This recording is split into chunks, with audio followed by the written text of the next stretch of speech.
ನರೇಂದ್ರ ಮೋದಿ ಅವ್ರ ಮುಖ ನೋಡಿ ಓಟ್ ಕೊಡಿ, ನರೇಂದ್ರ ಮೋದಿ ಅವ್ರಿಗೆ ಓಟ್ ಕೊಡಿ ಅಂತ ಕೇಳ್ತಾ ಇದ್ರು. ನರೇಂದ್ರ ಮೋದಿ ಅವ್ರ ಮುಖ ನೋಡಿ ಓಟ್ ಕೊಡಿ ಅಂತ ಕೇಳಿದರು.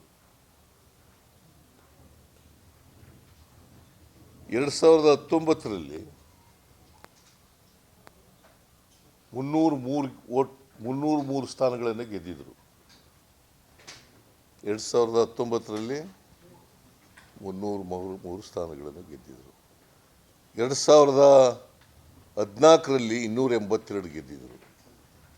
ಈ ಸಾರಿ ಎಷ್ಟು ಗೆದ್ದಿದ್ದಾರೆ? 240 ಗೆದ್ದಿದ್ದಾರೆ. 240 seats. That means to say, no party has got the majority. 240 ಅಂತ 272 ಬರಬೇಕು ಮೆಜಾರಿಟಿಗೆ. 272 ಬಂದರೆ ಮಾತ್ರ majority. BJP may be a single largest party, but it has not got the simple majority.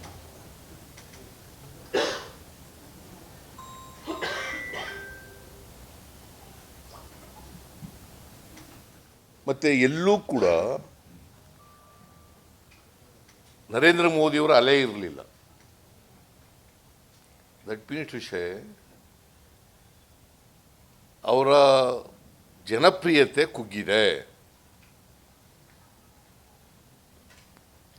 ರಿಸಲ್ಟನ್ನು ನೋಡಿದಾಗ ಬಹಳ ಸ್ಪಷ್ಟವಾಗಿ ಅವರ ಜನಪ್ರಿಯತೆ ಕುಗ್ಗಿದೆ ಅಂತಕ್ಕಂಥದ್ದು ಬಹಳ ಸ್ಪಷ್ಟವಾಗಿ ಮೇಲ್ನೋಟಕ್ಕೆ ಗೋಚರಿಸ್ತದೆ.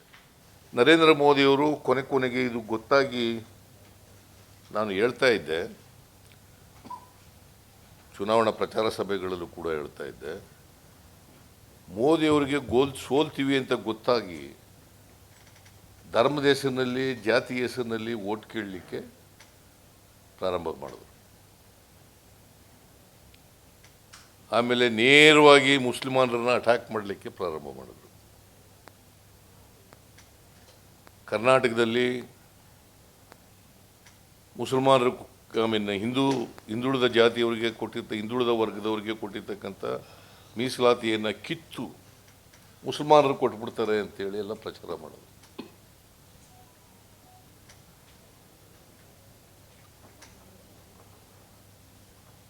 ಅವ್ಯಾವು ಕೂಡ ವರ್ಕೌಟ್ ಆಗಲಿಲ್ಲ.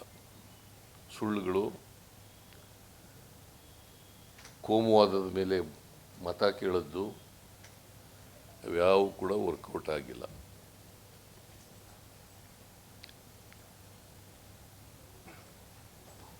ಇಂಡಿಯಾ ಗ್ರೂಪ್ಸ್ಗೆ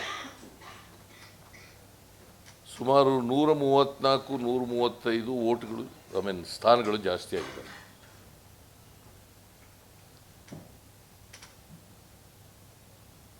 ವೆರಸ್ NDA ಗ್ರೂಪ್ಗೆ ಸುಮಾರು 64 ಸ್ಥಾನಗಳು ಕಡಿಮೆ ಆಗಿದ್ದಾವೆ. It's A defeat of the BJP at the national level, not here.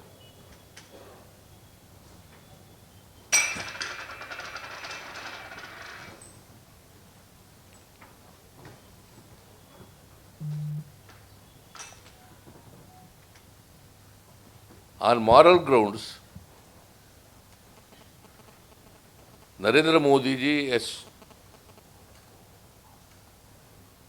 has no right to become the Prime Minister of this country.